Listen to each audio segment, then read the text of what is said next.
and prominent attorney advocating for XRP investors, John Deaton, has shared his views on the ongoing case between Ripple and the U.S. Securities and Exchange Commission. And Deaton took to XIT Creation, formerly Twitter, predicting a prolonged timeline before a final judgment is reached, and also pointed to the slim chances of a settlement between the two parties. I do not believe there has been a single serious conversation regarding settlement between Ripple, Brad Garlinghouse, Chris Larson, and the SEC.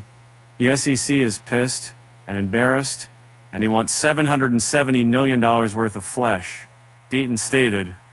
He elaborated further, emphasizing the thoroughness required for the penalty phase. What people need to understand is that the penalty phase is like a second case, requiring more depositions, interrogatories, requests for production of documents, emails, bank statements, contracts, ODL transactions, etc.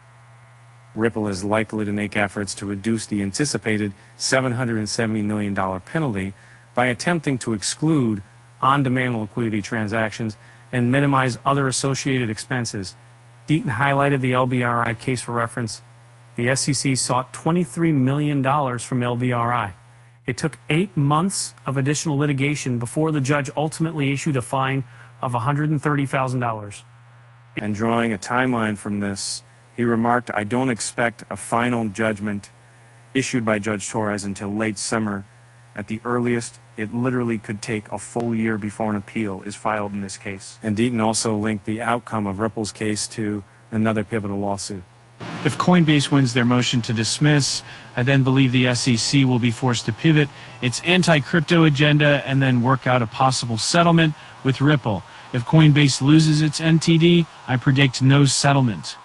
With the oral argument on the Coinbase motion scheduled for January 17th, 2024, a ruling is anticipated between 60 to 120 days later. Accordingly, the Coinbase case could be one reason why the SEC tries to delay the final ruling against Ripple. This would coincide with Deaton's end of summer timeline.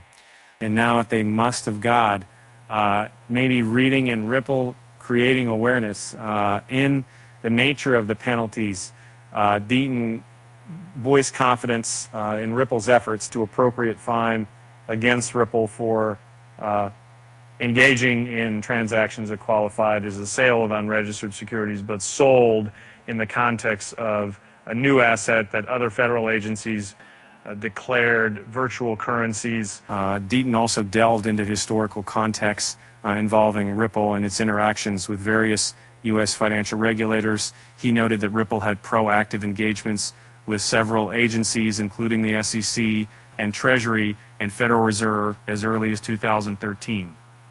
By 2015, XRP was recognized by Financial Crimes Enforcement Network, FinCEN, and the Department of Justice as a convertible virtual currency, with a directive for Ripple to align with banking laws.